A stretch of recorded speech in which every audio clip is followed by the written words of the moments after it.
for no Evangelho de João, no capítulo 7, e 7 em diante. A base, meus irmãos, o forte aí desse texto, tem muitas coisas que nós podemos destacar, mas é justamente o próprio pronunciamento do Senhor Jesus Cristo, dele como sendo a fonte de água que traz vida. Ele vai usar essa expressão. Isso deve ser esse destaque, tá, nesse texto. Mas nós vamos discorrendo o texto, né, até o seu final, começando no verso 37. Eu vou ler todo o texto, você deixa a sua Bíblia aberta, porque aí você vai precisar dar uma recorrida, olhar algumas citações, e você está por perto, tá bom? Diz assim: no último dia, o grande dia da festa, levantou-se Jesus e exclamou: se alguém tem sede, venha a mim e beba. Quem crer em mim, como diz a Escritura, do seu interior fluirão rios de água viva. Isto lhe diz em respeito ao Espírito que haviam de receber os que nele crescem, pois o Espírito até aquele momento não fora dado, porque Jesus não havia sido ainda glorificado. Então, os que dentre o povo tinham ouvido essas palavras diziam: este é verdadeiramente um profeta. Outros diziam: ele é o Cristo. Outros, porém, perguntavam: porventura, o Cristo virá da Galileia? Não diz a Escritura que o Cristo veio da descendência de Davi e da aldeia de Belém, de onde era Davi? Assim houve uma dissensão entre o povo por causa dele. Alguns dentre eles queriam prendê-lo, mas ninguém lhe pôs as mãos. Voltaram, pois, os guardas à presença dos principais sacerdotes e fariseus, e estes perguntaram: por que não o trouxestes? Responderam eles, os guardas: jamais alguém falou como este homem. Replicaram-lhe, pois, os fariseus: será que também vós fostes enganados? Porventura creu nele algum dentre as autoridades, ou algum dos fariseus? Quanto a esta plebe que nada sabe da lei, é maldita. Nicodemos, um deles, que antes fora ter com Jesus, perguntou-lhes: acaso a nossa lei julga um homem sem primeiro ouvi-lo e saber o que ele fez? Responderam eles: dar-se-á o caso de que também tu, Nicodemos, és da Galileia? Examina e verás que da Galileia não se levanta um profeta. E cada um foi para sua casa. Se você atentar a conexão que esse texto tem com o capítulo 8, principalmente a partir do verso 12, Jesus permanece ali, naquele lugar, né? Ainda que no verso 1 do capítulo 8 você vê que Jesus subiu ao Monte das Oliveiras. Se fizer essa conexão que ele subiu ao Monte das Oliveiras, ele foi lá e voltou e continuou depois no tempo, mas esse é um motivo para a gente tratar mais depois. Jesus, meus irmãos, ele está ali em Jerusalém. Bem no começo ele manifestava o desejo de não estar na Judéia, né? Estavam tentando matá-lo. Se você pegar o 7:1, bem no comecinho ali, já fala disso lá, no capítulo 5, vamos fazer a citação, eles querem matá-lo. Já não é mais uma afronta, uma discussão de palavras, agora eles desejam matar Jesus. E Jesus está ali na festa dos tabernáculos. Lá no comecinho do capítulo 7, os irmãos dele mandam ele ir para a festa, vai para a festa. Os irmãos, né, de Jesus por parte de José e Maria. E Jesus não sobe com eles, porque eles queriam que Jesus fosse para se mostrar, porque ele é todo poderoso, se mostra. Mas depois Jesus sobe, no momento certo, Jesus sobe.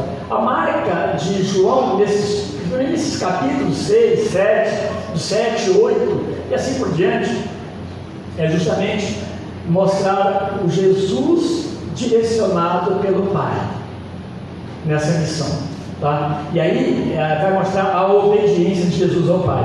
A festa dos tabernáculos, onde Jesus está nesse momento, ela tem a ver com o momento em que o povo sai do Egito, lá atrás, e eles peregrinam pelo deserto, e Deus manda construir tendas, né, tendas de folhas de palmeira, de todas as coisas, para que eles se protegessem. Mas a própria tenda, nesse sentido, ela era frágil. E a ideia é que, de fato, nessa fragilidade de uma tenda, imagina, uma tenda protege alguém, né, de fato, de algum perigo ou de algum ataque, não é como uma casa de alvenaria, mas para mostrar que Deus estava cuidando do seu povo. E essa festa, então, ele ordena que essa festa fosse celebrada. Lá em Levítico nós temos essa referência. Ela foi celebrada logo depois das grandes colheitas de Israel.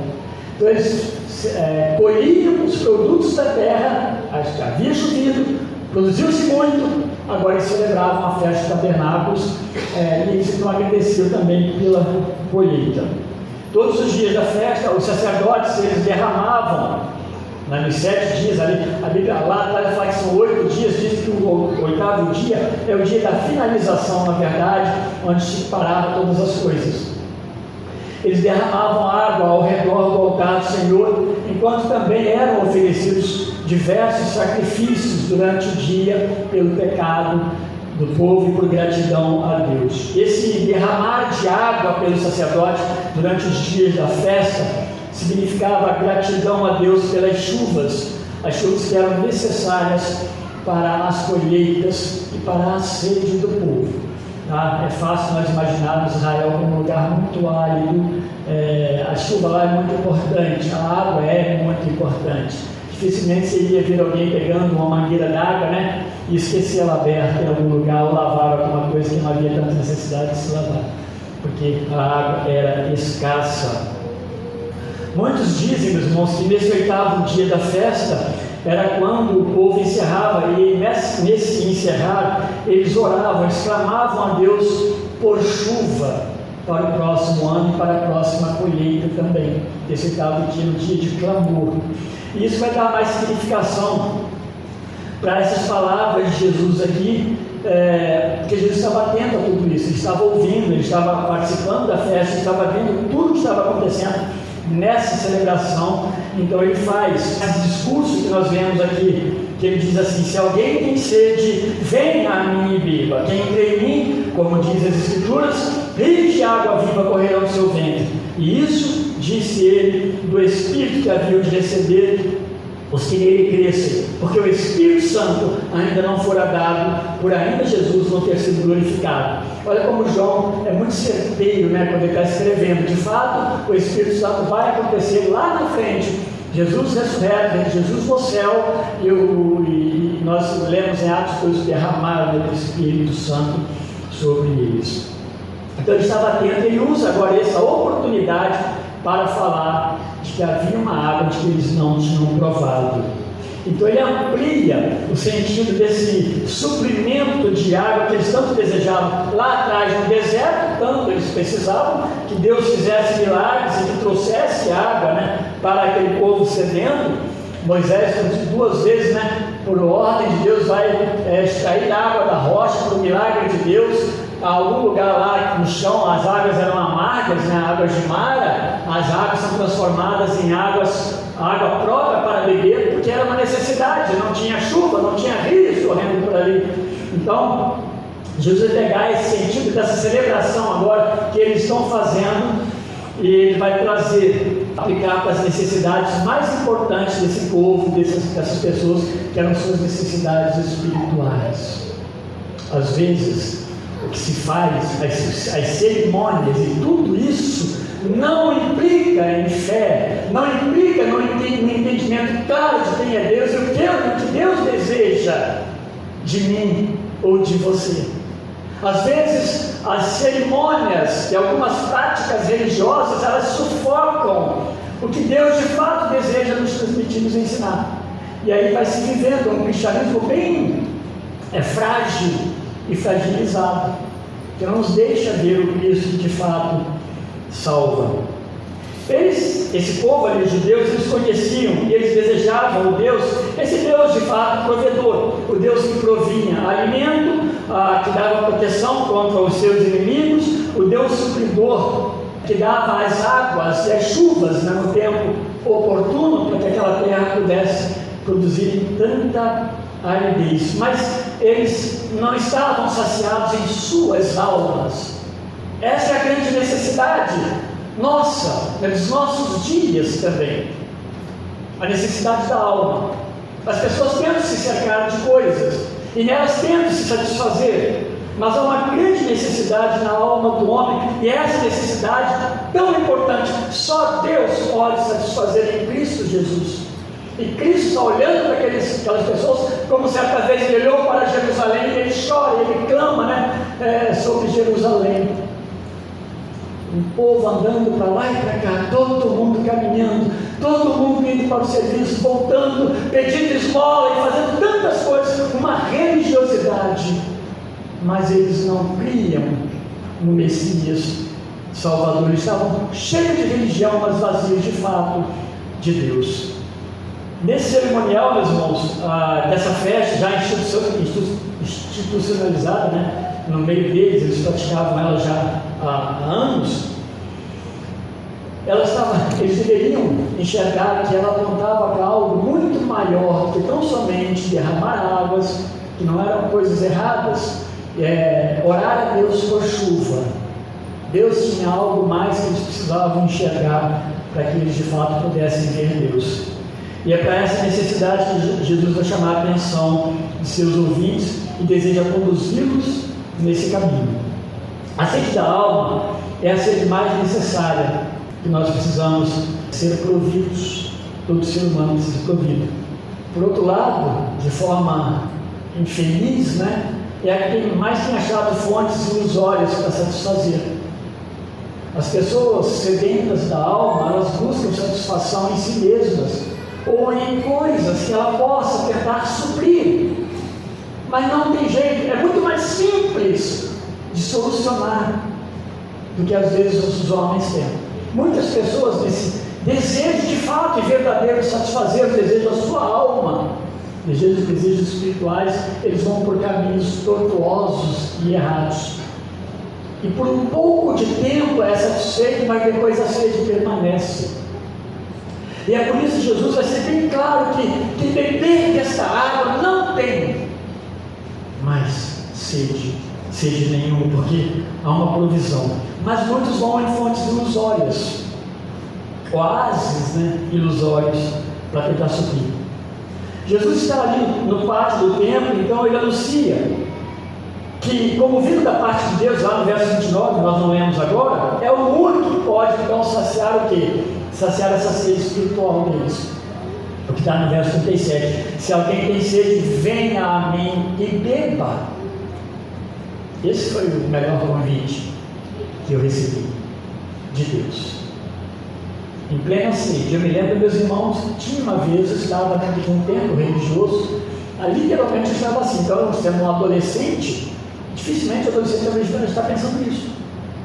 Mas eu não tinha essa instrução clara. Eu falei, meu Deus, como respondo melhor para Deus? Como eu atendo a Deus? Eu não sei, eu não conhecia a Bíblia, eu não tinha ensino, eu não tinha base. Mas eu estava falando para as paredes daquele lugar. Até que um dia, Jesus perguntou, Jesus me chamou, vem a mim, eu tenho a água que vai saciar a sua sede. Nessa continuidade, se você pegar lá o capítulo 8, a partir do verso 12, que é do 1 ao 11, vai ser aquele encontro com aquela mulher adúltera, aqueles homens que desejavam apedrejá-la, mas depois retoma. E é interessante, quando retoma lá no verso 12 do capítulo 8, ali fala Jesus chama-se eu sou a luz. Você alguém precisa de luz, eu sou a luz. Por quê? Porque lá vai ser outra coisa, que eles erguiam algumas piras, diz pelo menos 4 enormes piras, que eles acendiam fogo nelas e elas clareavam, porque estavam no alto, clareavam toda Jerusalém. E Jesus fala no capítulo 8, lá, olhando aquelas luzes, eu sou a luz do mundo, não só de Jerusalém, mas do mundo todo. Apenas para a gente fazer essa conexão, quando ele está falando da água aqui também. Esse processo de ter a sede da alma saciada, bebendo de Cristo, claro que vai envolver crer em Cristo como o Messias de Deus. É esse o propósito de Jesus aqui, que eles olhassem para Ele como o Messias enviado de Deus, o Salvador. Foi isso que Jesus falou de uma forma muito ampla para Nicodemos, lá no capítulo 3. Quem ler lá vai perceber isso. Jesus falando que Ele veio para que o homem, crendo, ele possa nascer de novo em Cristo e ser saciado na sua maior sede, na sua maior necessidade. Cristo como Salvador. E Cristo ele continua afirmando que o que crer será inundado de água, essa boa inundação, né? Essa inundação que nós tanto desejamos e gostamos, porque do seu interior fluirão rios de água viva. Há uma discussão aqui que não vou entrar nela, vou ficar no contexto de uma forma mais popular e comum, de que alguns possam dizer que não é das pessoas que flui, mas sim de Cristo, porque é de Cristo que é enviado o Espírito, tá? Mas aqui o texto estamos falando do seu interior, do interior daquele que crê, e eu vou ficar aqui com esse texto. Ele está fazendo uma alusão, como o próprio texto está afirmando, a presença do Espírito na vida de todo aquele que crê. Ele vai falar muito mais no capítulo 14 a 16 sobre a descida e a presença do Espírito que ainda não se efetivara no meio dele. Lá para Nicodemos, lá no capítulo 3, Jesus diz que é necessário nascer do Espírito, ou seja, ao crente lhe é concedido esse novo nascimento, marcado pela maravilhosa presença então do Espírito Santo de Deus na vida do cristão. Então, é interessante a gente observar que nós nunca ficamos só, em momento nenhum, desde a criação, mesmo depois da queda. Deus continuou assistindo o seu povo, e Deus traz a redenção em Cristo, e Cristo sobe ao céu e derrama sobre o seu povo o Espírito Santo. O apóstolo Paulo, meus irmãos, pouco mais tarde, ele vai afirmar essa doutrina do Espírito Santo como presente na vida dos cristãos, ali em Efésios capítulo 1, verso 13, olha o que ele diz, deixa eu já separado aqui, o 12 e 13, com o fim de sermos para o louvor da sua glória, nós o que primeiro esperamos em Cristo, verso 13, e em quem também vós estáis, vós quem? Os Efésios, depois que ouvistes a palavra da verdade, o evangelho da vossa salvação, e tendo nele também crido, em quem? Em Cristo, fostes selados com o Espírito Santo da promessa. O Espírito que em nós habita. Então nós não estamos sozinhos, Deus nos acompanha. E aí ele vai continuar no verso 40 em diante, verso 40 até o 44, a gente vai perceber que os judeus faziam então uma distinção entre profeta e Messias. Eles olharam o que Jesus falou, ficaram abismados também, como aqueles guardas, vamos falar depois, e eles começam a definir, né, ele como profeta ou como Messias. A condição aqui de profeta, essa distinção que eles faziam, e eles faziam essa distinção, a condição de profeta seria essa situação parecida com a de João Batista, alguém que Deus enviou ao longo, inclusive, da história dos judeus, dos israelenses. Deus enviou profetas para lhes falar da parte de Deus, os profetas falavam da parte de Deus, e assim foi João Batista também, anunciando o Messias que viria, alguém enviado por Deus para transmitir sua palavra. Mas Messias é o anseio de Israel.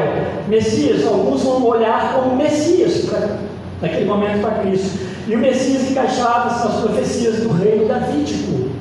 Era a ideia do ungido de Deus, aquele que sentaria no trono, que reinaria em Israel e que reinaria, né, por parte de Deus. Era o anseio do povo judeu a chegada do Messias. Alguns viam ele assim.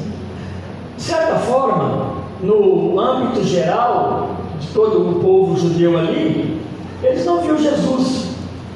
Ele não reconheciam de fato Jesus em nenhuma das duas condições, ao ponto de que ele vai para a cruz. Alguns apenas olhavam dessa forma, mas Jesus vai para a cruz porque eles não olhavam Jesus como cumprimento das promessas de Deus. E essa questão de olhar Jesus como Messias, como nós cantamos, como nós celebramos, né, o enviado de Deus para salvar o homem, isso aí, meus irmãos, vai se dar de uma forma bem efetiva através da própria igreja. A igreja, a partir de Cristo, do reconhecimento de Cristo como Senhor, que vem à terra e morre, redime e resgata. A igreja olha lá para Deuteronômio 18, quando Deus fala para Moisés: levantarei um profeta conforme você.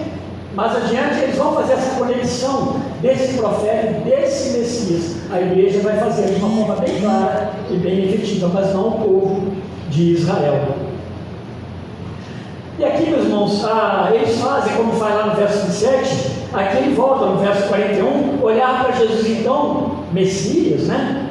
Aí eles vão pensar, como pode vir da Galileia algum Messias?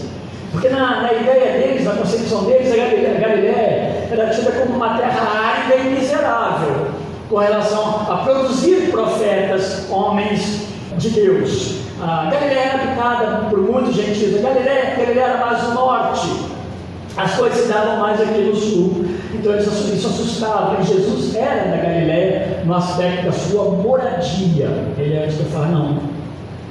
Mas a base deles para reforçar o não a Galileia era que as Escrituras dizem que o Messias viria de Belém, da Judéia, como descendente de Davi. Miqueias 5:2, por exemplo, é uma promessa que está lá falando do Messias que viria da Galileia. E há outras profecias que nasceria de uma virgem que eles se baseavam.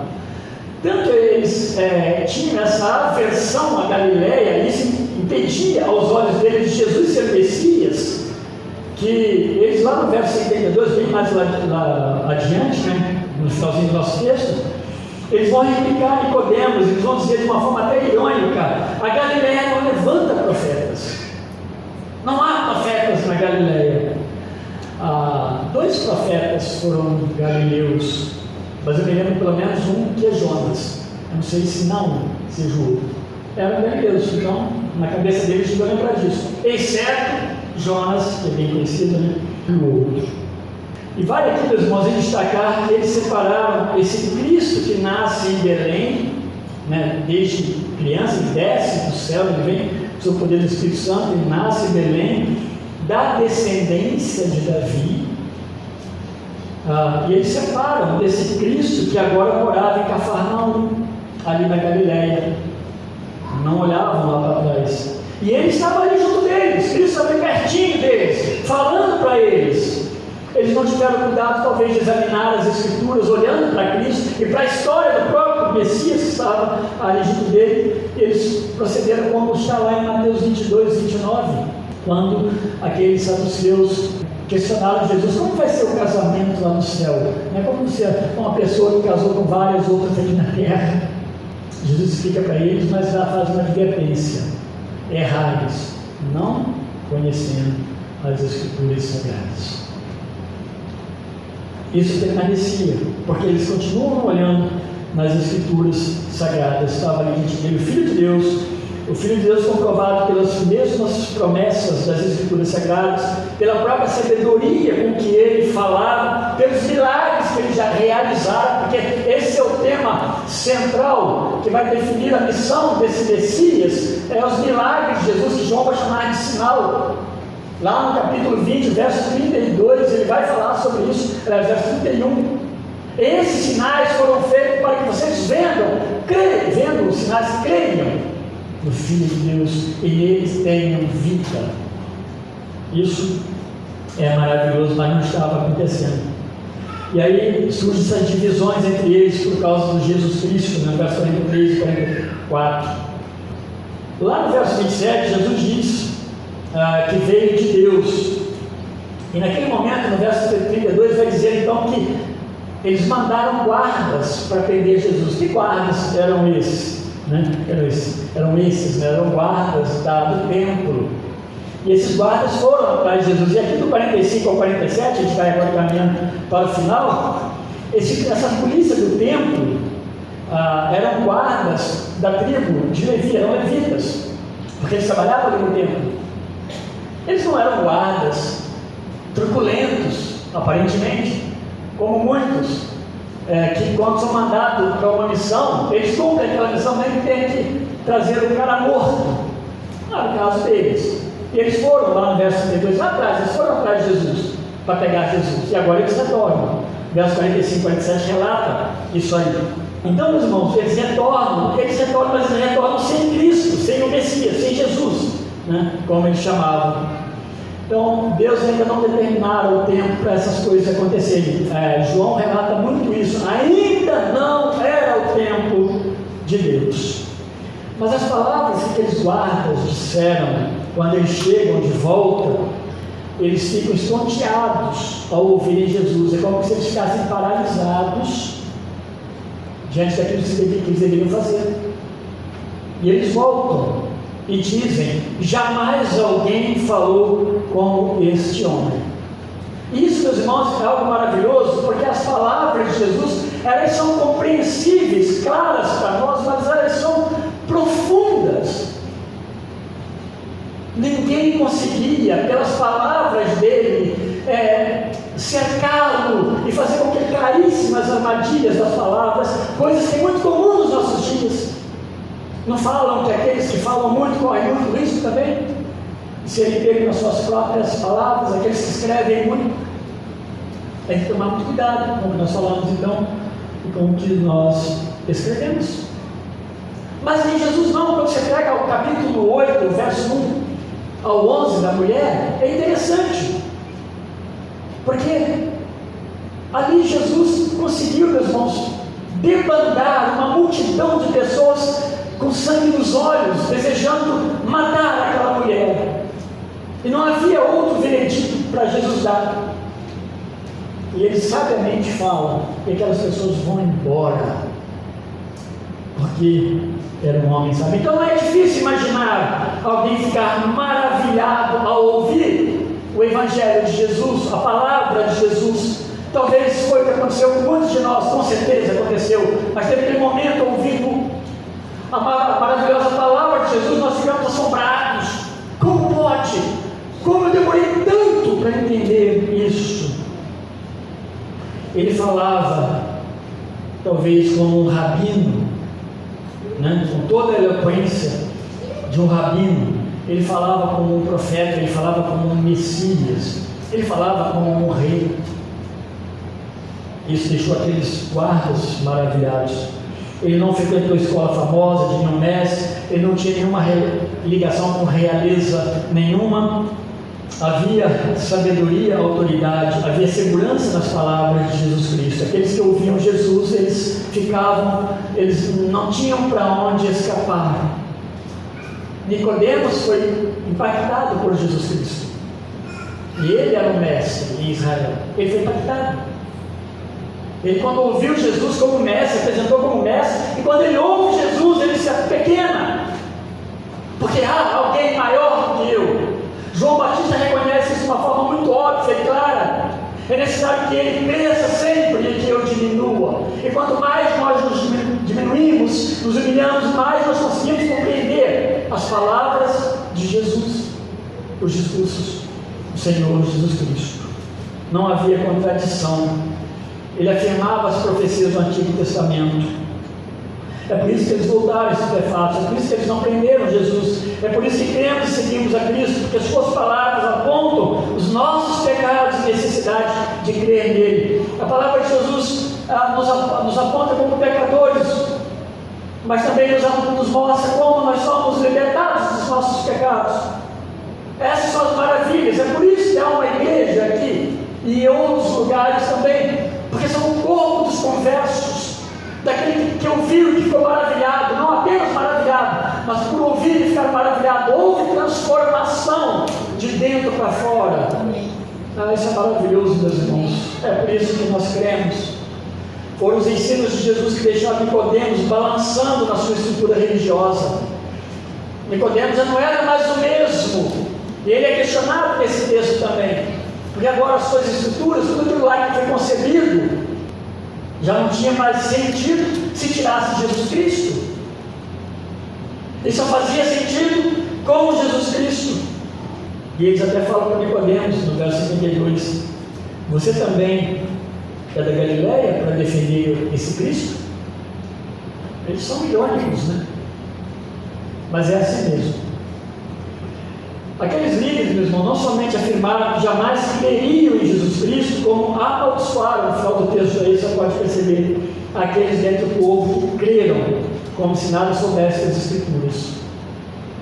Essa plebe, esses pobres coitados. Porque, afinal, como que um galileu de família pobre poderia trazer algum tipo de alento para as almas das pessoas, se declarando como Deus? o mensageiro de Deus. A gente pode perceber esse quadro triste, né? De um lado, um pouco conhecimento de teologia, ou teológico, nós ouvimos sobre isso, nós precisamos aprender teologia.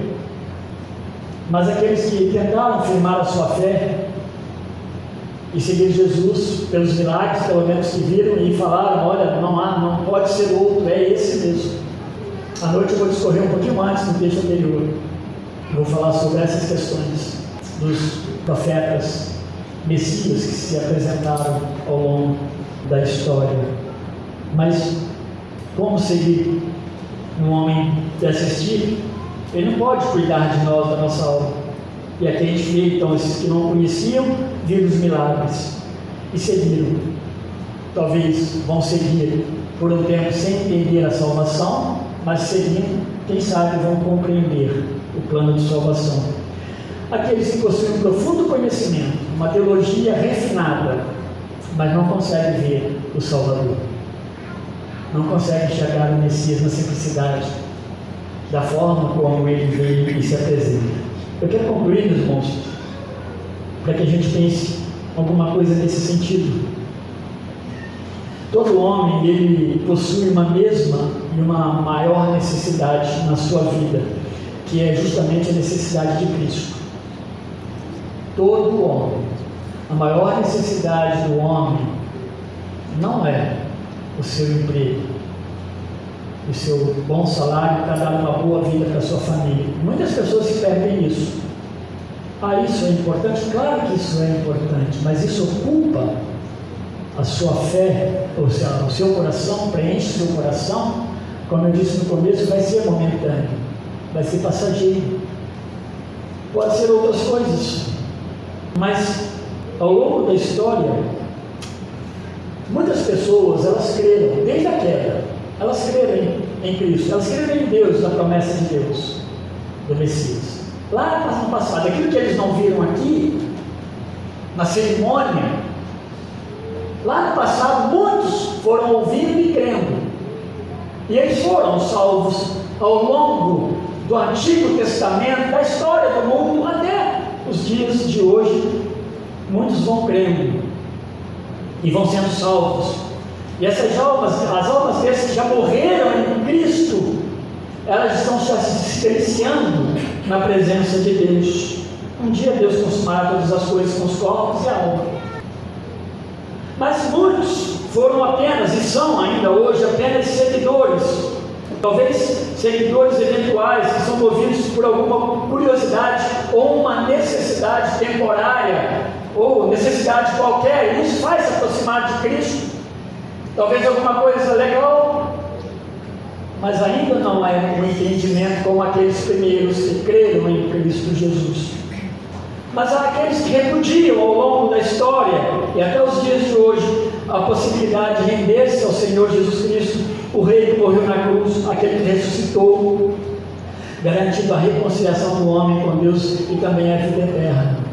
Há muitos que vão repudiar. A Bíblia deixa isso muito claro ao longo do tempo, de toda a sua vida.